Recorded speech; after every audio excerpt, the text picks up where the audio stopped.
ఇప్పుడే అందిన వార్త. మరో నేత రాజీనామా కాంగ్రెస్కు సీఎం రేవంత్ రెడ్డి ఊహించని భిక్షకంటూ లేటెస్ట్ అప్డేట్ అయితే రావడం జరిగిందండి. సో వివరాలు ఏంటనేది కూడా వీడియోలో తెలుసుకుందాం. వీడియోని చివరి వరకు చూడండి, అర్థమవుతుంది. మొదటిసారి ఛానల్ వస్తే తప్పకుండా సబ్స్క్రైబ్ చేసుకొని చూస్తున్నారు కానీ లైక్ చేయడం మర్చిపోతున్నారు. అట్లా లైక్ చేయడం వీళ్ళకైతే వెళ్ళిపోదామండి.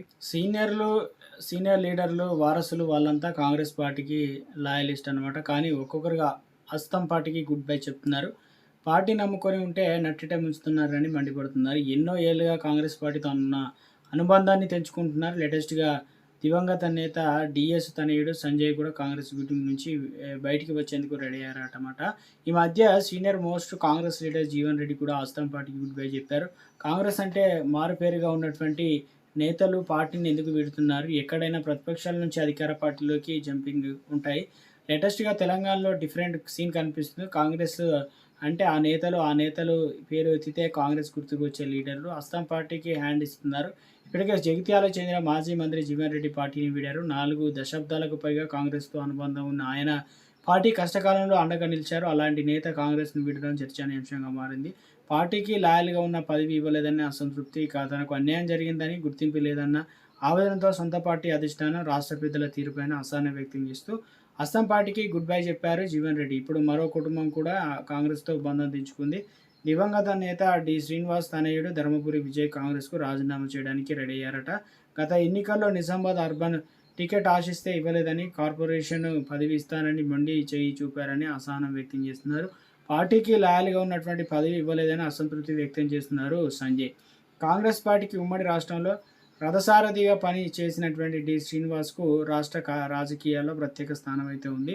డీఎస్ పీసీసీ చీఫ్‌గా ఉన్నప్పుడు ఉమ్మడి రాష్ట్రంలో కాంగ్రెస్ పార్టీ 2 సార్లు అధికారంలోకి వచ్చింది. అలాంటి డీఎస్ తెలంగాణ ఏర్పడిన తర్వాత అనివార్య కారణాలతో కాంగ్రెస్‌ను వీడారు.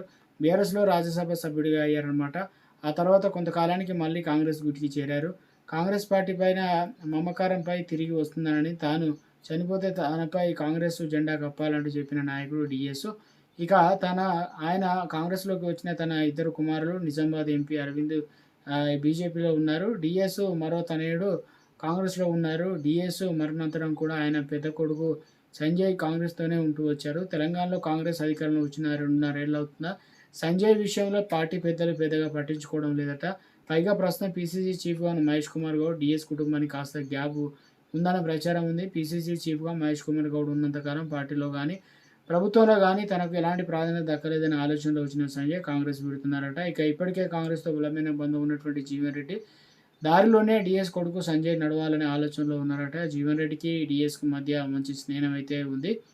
అందుకే జీవన్ రెడ్డి దారిలో సంజయ్ వెళ్లాలనే ఆలోచనలో ఉన్నారట. సంజయ్ కూడా బీఆర్ఎస్‌లో చేరే ఛాన్స్ ఉన్నట్లు చర్చ జోరుగా నడుస్తుంది. పైగా ఇద్దరు నిజామాబాద్ పార్లమెంట్ నియోజకవర్గం పరిధిలో అంతా ఇంతో పట్టున్న నేతలు కావడంతో కాంగ్రెస్ అంతా ఇంతో డ్యామేజ్ తప్పదన్నటువంటి చర్చ కూడా నడుస్తుందన్నమాట. ఇక మరో దివంగత నేత పీజీఆర్ మరణానంతరం తనయుడు కూడా గతంలో కాంగ్రెస్ పార్టీని వీడి ప్రస్తుతం బీఆర్ఎస్‌లోకి అయితే కొనసాగుతున్నారనమాట.